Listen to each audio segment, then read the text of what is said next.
Hey everyone, it's Badger here, narrating another video for Vadim. Did you know that Rockstar Games left anti-piracy measures in GTA Vice City on PlayStation 2 as well?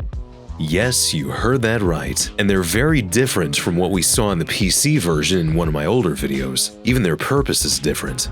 If the PC version's measures were meant to ruin a pirate's life for playing the game with no functioning copy protection or Securom on board, then the anti-piracy measures in the PlayStation 2 version were meant to deal with the cheap bootleg copies of the game. You know those weird-looking unofficial PS2 discs that you probably saw in the past in flea markets or, hell, maybe even in ordinary shops? It should be obvious that not even a dime from those unauthorized sales ever ended up in the respective owner's hands. Since it was a gray market, no one had any idea what to expect on these goofy-looking discs. Sometimes the bootleggers got rid of the music and other files in order to squeeze the game into a much smaller disc and a cheaper disc, like a CDR. And by cheaper, I mean they paid $5 for either one blank DVD or for 10 blank CDs. This is what previously happened with GTA 3 on day one of its release, thanks to the Juarez group Callisto, who achieved this by doing three bizarre things. First, they got rid of all duplicate and dummy files, which were left on the disc with the purpose of optimizing game streaming by reducing the amount of times that the disc laser jumped back and forth. From doing this alone, they reduced the size of the game by about twice the size of what it normally was. But getting rid of duplicate files was still not enough to fit the game onto a CD. So they decided to get rid of 4 unique radio stations: Head Radio, Double Clef FM, KJA, and Rise FM. These stations played one of the remaining radio stations in its slot. This is why the Callisto release has 3 Lips 106 broadcasts in the game, just under different names. They also had to change some code in the binaries to make it work with all these changes. And this is how Callisto managed to achieve a fully playable bootleg version of GTA 3, ready to be burned onto a CD and sold in strange markets worldwide. And that created a huge problem for Rockstar. If the bootleggers could easily fit GTA 3 onto a CD, then in theory, it could have been possible to fit both GTA 3 and Vice City on a DVD and sell it for double the profit.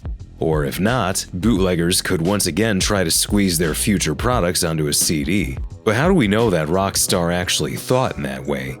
Well, that's because there's no other explanation for why they decided to implement 2 unique anti-piracy measures in the PS2 version of the game to stop these scenarios from happening.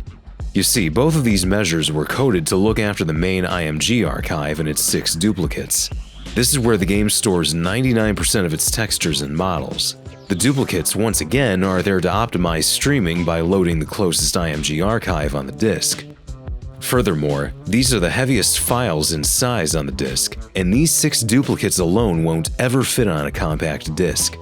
Perhaps this is why Rockstar decided to protect these files, and here's what they did. The game expects all 7 files to be exactly the same, with each having the same size and being stored in different locations around the disk. If any of these checks fail, the game activates 2 anti-piracy measures upon launch. The first anti-piracy measure is officially called Timer Up, and its main purpose is to break the internal PlayStation 2 CPU counter to make the game run faster. In other words, the less loaded the CPU is, the faster the game plays. The more heavily loaded it is, the slower it plays. Thanks to that, you can forget about watching the cutscenes. Now they all last for about a second, since they don't drain the CPU at all. Now the cutscenes are all completely broken, and you'll have no chance to immerse yourself in the story or understand what it's even about. Outside of the cutscenes, you'll notice that the game runs a little bit faster than it should.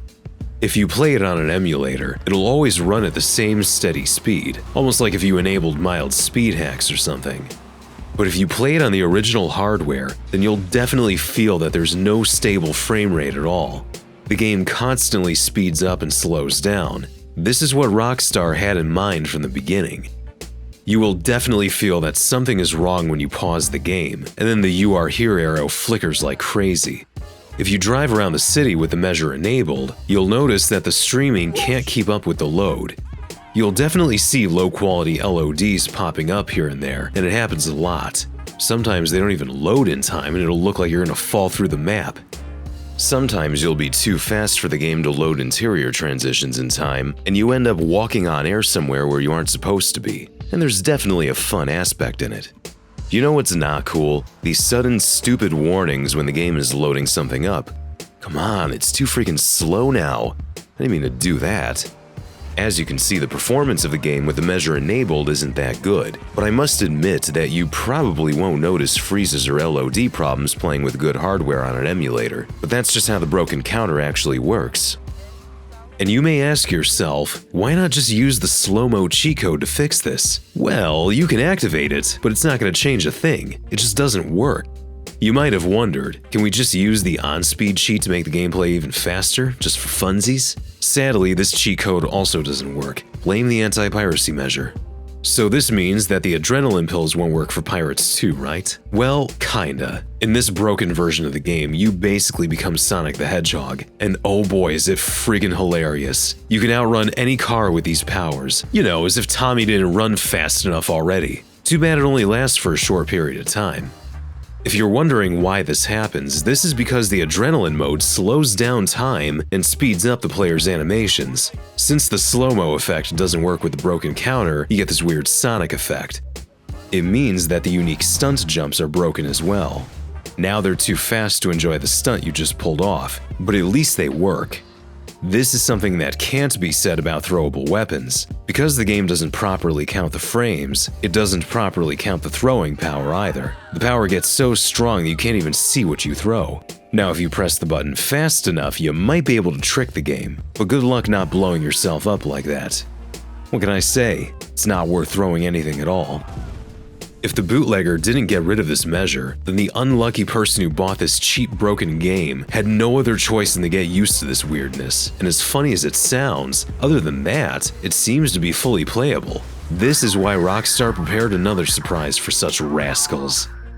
The second anti-piracy measure was made with the goal of screwing up newly created save games. So as soon as you save your progress on the memory card, the game is supposed to corrupt its checksum, meaning it will never be possible to actually load it.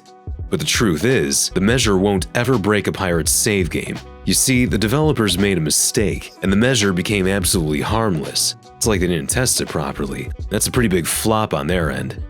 So here's what we'll do. We're gonna fix it to see how the measure works. At first glance, nothing looks wrong here. The game allows us to save our progress in a slot, and we can see it in the menu, but the game will always refuse to load it, giving no indications that the save is broken, and that's pretty much it. I guess the developers thought that some pirates or bootleggers wouldn't mind playing with a broken CPU counter, and this is why they also decided to prohibit them from saving their progress on a memory card. This would be very clever if they properly coded it, but unfortunately it wasn't. And this is how Rockstar tried to protect their game from bootleggers. You might ask, did it really help? Well, no, not really. 4 months after the game's release, the Wares group by the name of Confusion had successfully managed to crack the one working anti-piracy measure, and they released the game on a CD. They didn't even bother to patch the second measure, because it simply didn't work right. And you know what? This is the most cursed thing I've ever seen, so let's talk about it. The most obvious thing they did, of course, was remove all the duplicate files, and even the intro movies. In total, that saved them a lot of space. However, they also decided to get rid of other European languages from the game. Perhaps it was very, very crucial to save those measly 2 megabytes, but who am I to judge? To save even more space, they got rid of all of the iconic music radio stations by replacing them with the Malibu Club sound bank, featuring just 3 songs playing in a loop. Here, take a listen to this mess.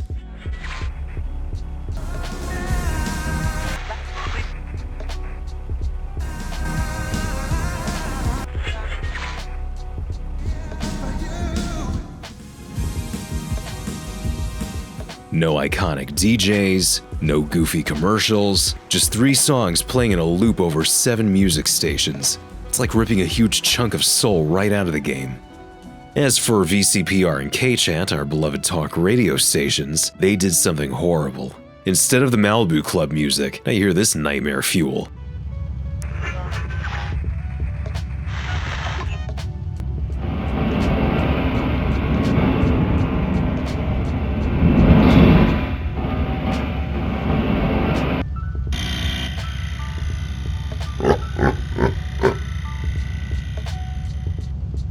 You might be wondering, what is that supposed to be? Especially that demonic laughter. Well, the bootleggers decide to use the sound bank from the mission G Spotlight when Tommy was setting up the spotlight at the end, but it's played in slow motion. Here, take a listen.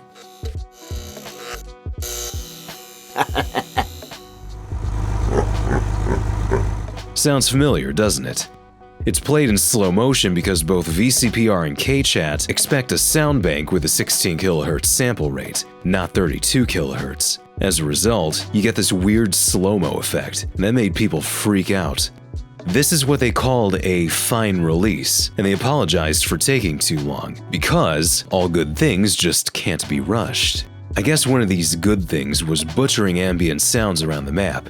Hearing the Malibu Club sound bank once again in the Hyman Memorial Stadium in the Pole Position Club makes me wonder, am I going insane? And just why are the Ocean View Hotel and North Point Mall suddenly reusing a sound bank featuring total silence? What is the logic behind all these weird changes?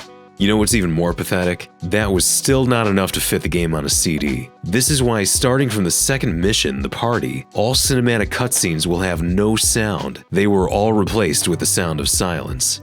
As the bootleggers stated in their notes, make sure you turn on the subtitles so you can follow the story when there isn't any speech. It's a very optimistic statement, I must say. Why even play it at that point? As you can see, the anti-piracy measures didn't stop bootleggers from producing low-quality CD versions of the game. I actually wonder if it even took them around 4 months to crack it. Just think about it. If both GTA 3 and Vice City can be put on a CD, then it's now possible to fit them both on a single DVD. This is something that we managed to achieve by using available tools online, and it works. Unfortunately, it's unknown if someone out there in the world actually made a similar thing in the past. But either way, it doesn't change the fact that anti-piracy measures left in GTA Vice City on the PS2 to prevent this had failed. Whoever had internet access could easily download the Confusion Scene release and then burn it to a CD and start selling it for profit. One such disc, for instance, was distributed in countries around the Persian Gulf, and I'm 99% sure it wasn't just there. Funny thing is, there's no such anti-piracy protection left on the PlayStation 2 version of San Andreas. Either the game was always going to be too large to fit on a CD, or the developers had finally lost interest in wasting their time on these things. For more videos on GTA, Rockstar, and a few other related topics, check out my channel, BadgerGoodger, right here on YouTube. And do not forget to follow both Vadim and myself on Twitter. This has been Badger, and I hope you have a great rest of your day, everyone. Peace out.